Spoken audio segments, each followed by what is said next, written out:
doona wahagaag ganacsigaasi muxuu ahaayay aad sheegtay in Soomaaliya hadeerto maalinta ku xigta uu sii horumarayo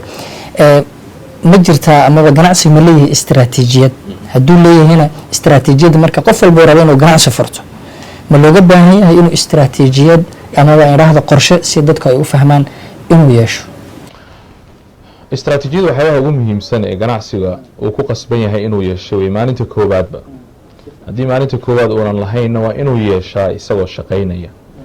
arrintaasna mas-uuliyaddeeda waxaa iskale cid waliba oo maamulka shirkadaas majaraha u haysa shirkada aan istiraatiiji lahayn waxay la mid tahay markab aan kabtan lahayn ama kabtan leh oo aan lahayn meeluu u socdo toona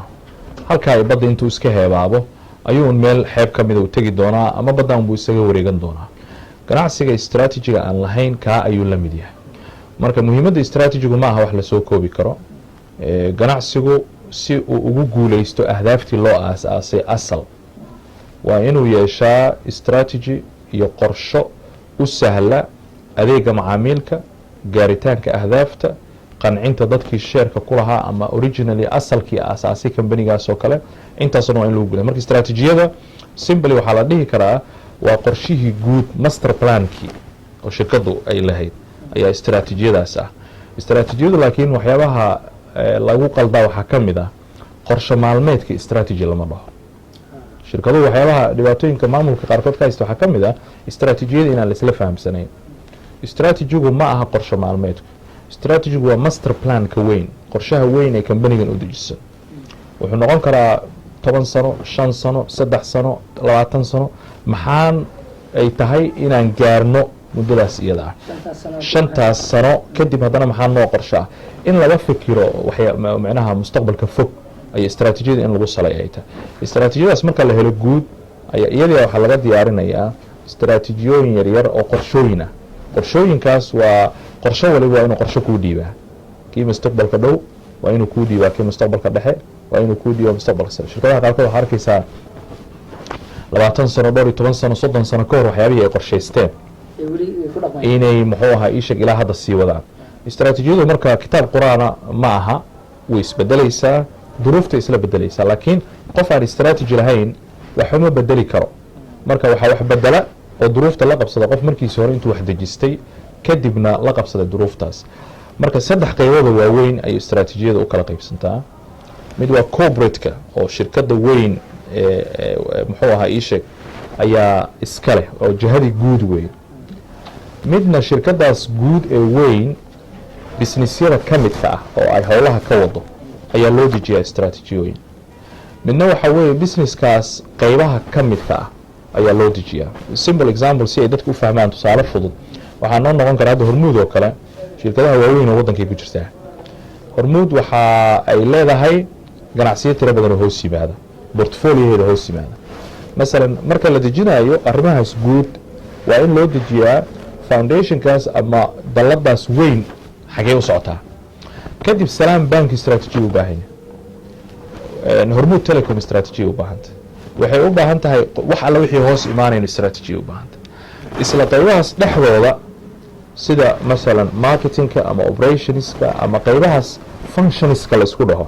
ee shaqada shirkada dhexdeeda ah iyaguna istiraatiijiya usii baahan yihiin marka inahaasoo dhan tan ugu hooseysa waxay caawinaysaa midda ku xigta tan waxay caawinaysaa midda sare arrimahaasna suuragal ma aha inta badan haddii maamulka sare uunan lahayn aragti fog oo ku saabsan shirkadda halkay u socotaa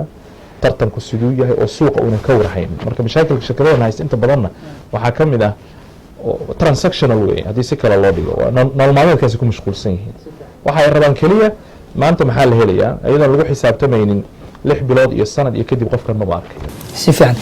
istiraatiijiyada marka la hadda waxaan ka hadalnay shirkadaha weyn aan ka hadalnay tusaale ahaan shirkado yaryar iska jira ama ganacsato yaryar oo muxuu ahaayay aan ka soo qaado maamada shaaha iibinaysa meesha ugu yaraan ka soo qaado maamadaas waxaa laga yaabaa sanado badan inay shaahaas ay iibinayso guri dhan ay ku biisho laakiin maamadaas oo kale iyo inta la mid ah oo ganacsi khudrada oo kale iyo ama dukaan qof kale oo kale iyo ma ku fikri karaa ama ma samaysan karaa istiraatiijiyad aad iyo mise istiraatiijiyad waxay gaar u tahay bas shirkadaha weyn maya yani maamadaas waxaa laga yaabaa inaynan lahayn tababarkii iyo caqliyaddii fikirka ee ganacsi inaynan lahayn suuragal wa laakiin aan ka soo qaadno ganacsi yar maamadu tusaale ba iska ahayd ganacsi yar aan iska soo qaadno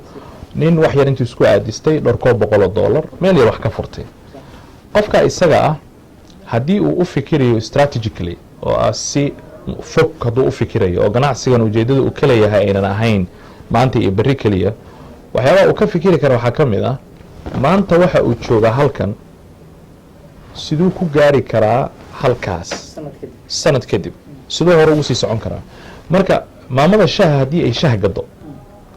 su-aal bay isweydiin kartaa oo ah shah aada gadida ma jiraan waxyaabo shah la socda oo ay dadku u baahnaan karaan waxyaabo shaha la socda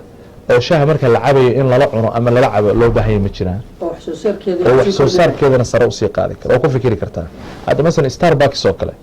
starbucks companiga ugu weyn waaye adduunyada ee ka ganacsada waxyaabaha lagu yaqaan waxaa ka mid a inay coffee ka ganacsadaan laakiin actually ganacsigooda coffee ma aha shaqo kuma aha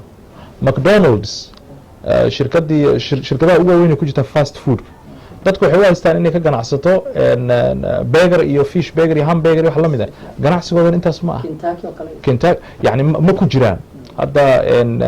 Starbucks oo kale coffee waa cabtaa laakiin waxay fahmeenay akhriyeen qofka kafeega intuu cabo waxa uu u baahan yahay marka doolshadii taala rootigii ayaa macmacaankii kale ayaa waxyaabaha ayaa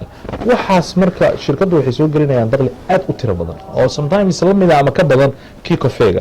marka yaraantu marna ma sharciyeynayso in qofku strategy uunan lahaanin strategiyadu qof kasta u baahan runtii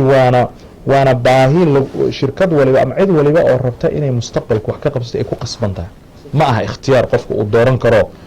strategy mar raba iyo waa rabaa ma aha nooc business kastaana noqon kara hadda inagu shahan soo qaadnay Starbucks waxaa laga yaabaa in dadka qaarkood is yiraahdaan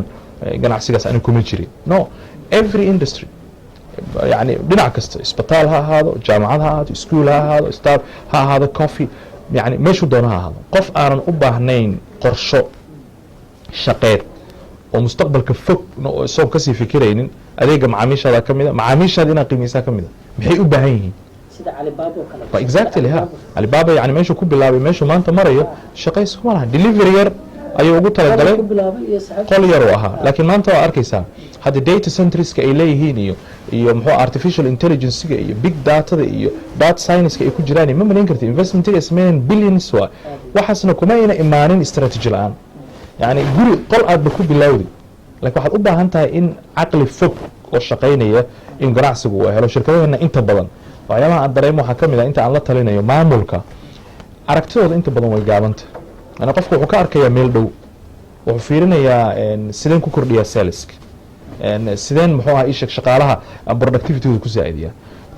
that's the routine mogta routine-ka nolol maalmeedka ama isbuuc ama bil ama 6 bil laga yaaba inay saacido laakiin sawirka guud waxa laga yaabaa inuu ka maqan yahay inta badan wahagaag istaraatiijiyadoonu ka soo hadalnay ma laga yaaba marka shirkadahaasi waaweyn amaba ganacsiga guud ahaanba inuu fashilmo haddii shirkad ay fashilantana maxaa sabab u ah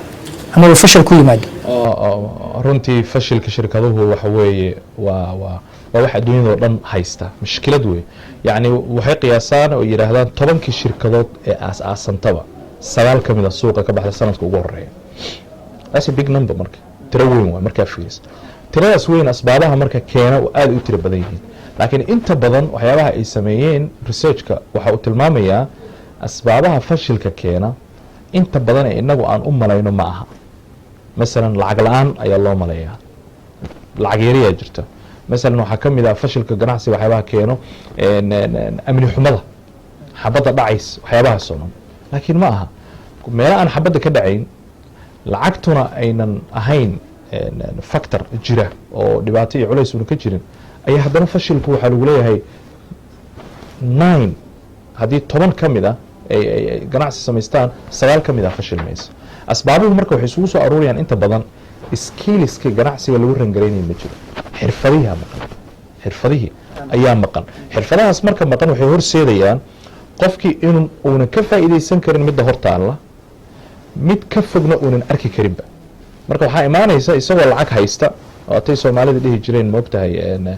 aqoon xumo abaar ka daran yani haddii maamulku uu kaa halaabo aqoontu ay kaa halaawdo gurigan lacag kasta iyadoo la haystaa laga yaabaa in looga dhinto nafaqa daro waayo maamulkiyaa xun marka qofka isagoo ganacsigiisa haysta waxaad dareemaysaa kambanigii oo lacag haysta oo clients haysta ayuu fashilmaya haddana asbaabaha fashilku way badan yihiin marka waxaa ka mid a masalan ganacsigii yaraa oo qofka uu damco durbo inuu kobciyo degdeg inuu ku sameeyo waxyaabaha ay dhahaan premature scaling waxa weeye wuxuu rabaa xamar buu ku guuleystay ganacsi baa u guuleystay uu fiican yahay laakiin durbo wuxuu rabaa baydhabo inuu ka furo beledweyne ka furo kismaayo ka furo u socodsiiyo hargeysa u geeyo scalingka noocaas oo kale ah waa inuu diyaar u yahay ganacsigu waxay la xiriirta marka istaraatiijiyadan soo sheegin there you go haddii istaraatiijiya aynan jirin oo uunan ku xisaabtamin waktigaas iyo waktigaas intaas ayaan rabaa inaan gaaro kadibna waxaan rabaa intaasoo branji inaan ku daro kadibna intaasoo gobol aan gaaro haddii qorshahaas uunan jirin waxaa dhacaysaa in inta lala soo hadlo la yidhahdo waree dhamaad ka furtid branch garow oo uu la boodo oo uu ka furo halkaa uu ka furo dhowr maalin oo marka social mediaha lagu wadwado laga yaabo ganacsigii inuu gacantiisa ka baxo laga yaabo ganacsigii in uu khasaaro uunan filaynin oo tiro badan oo uga yimaado oo ka badanba intii isaga uu raadinayay marka premature scalingkaas factories ka mid yahay factorieska waxaa ka mid noqon kara arrintii aqoonta aan kuu sheegay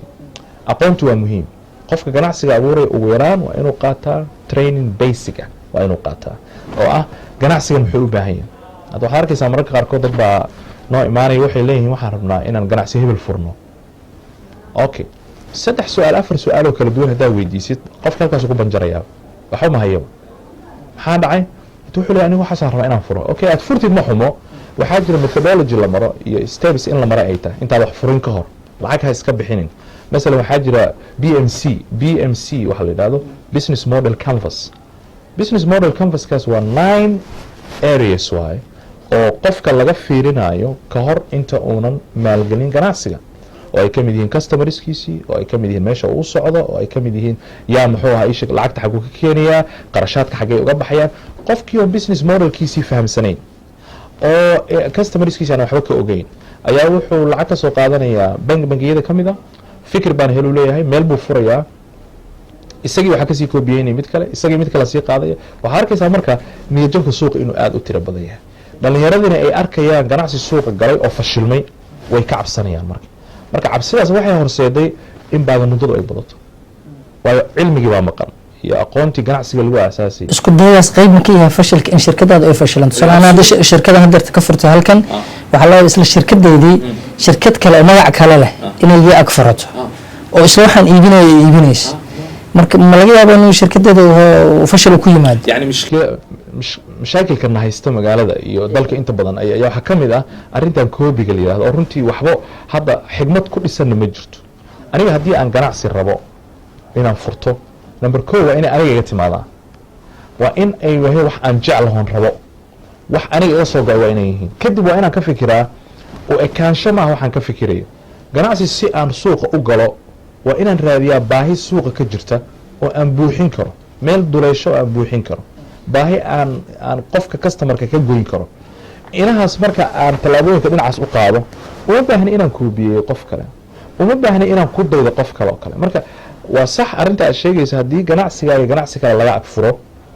mustaqbalka dhow waa laga yaabaa in cillad ay kuu timaado oo dee waxoogaa muxuu ah isha customerka lagula qaybsanayaa lacagihi xagga aadaya laakiin xaqiiqdu waxa weeye cidda badbaadi doonta mustaqbalka waxa weeye keliya cidda leh qorsho wanaagsan suuqana baahi jirta bixin oo muxuu ahaa ishak fulin karta haddii baahidaas uu qofkan fulin karin oo ku dayasho keliya ay ka ahayd wuu bixi doonaa فأما الزبد فيذهب جفان وما ينفع الناس فيمكث في الأرض marka waxyaalaha dadka anfacaya hari doona zabadku ha iska soo baxaan waa lagu dayan karaa simple example meeqa jaamacada magaalada ka furan waa aad u tiro badan yihiin okay jaamacad ku dayatay meel ma gaarayso imise shirkada consultants ka furan iyo training waa badan tahay shirkad waliba shirkad ku dayatay u furtay because shirkadaas furtay darteed ama mararka qaar waxaa dhacaysa dhaqaale in lagu arko oo la arko la yiraahdo meesha ay qoladan ku jiraan lacag bay ka helaan lacagtaas inaguna inaan helno lacagtu iskama imaan lacagtu waxay ku timid qorsho lacagtu waxay ku timid value suuqa la geeyey adigu valuegaas mid lamid ama ka fiican ma haysaa oo customerku ugu dooran karo haddii ha ay tahay good suuqa soo gal haddii ay maya tahay laakiin ku dayasho kuu noqon mayso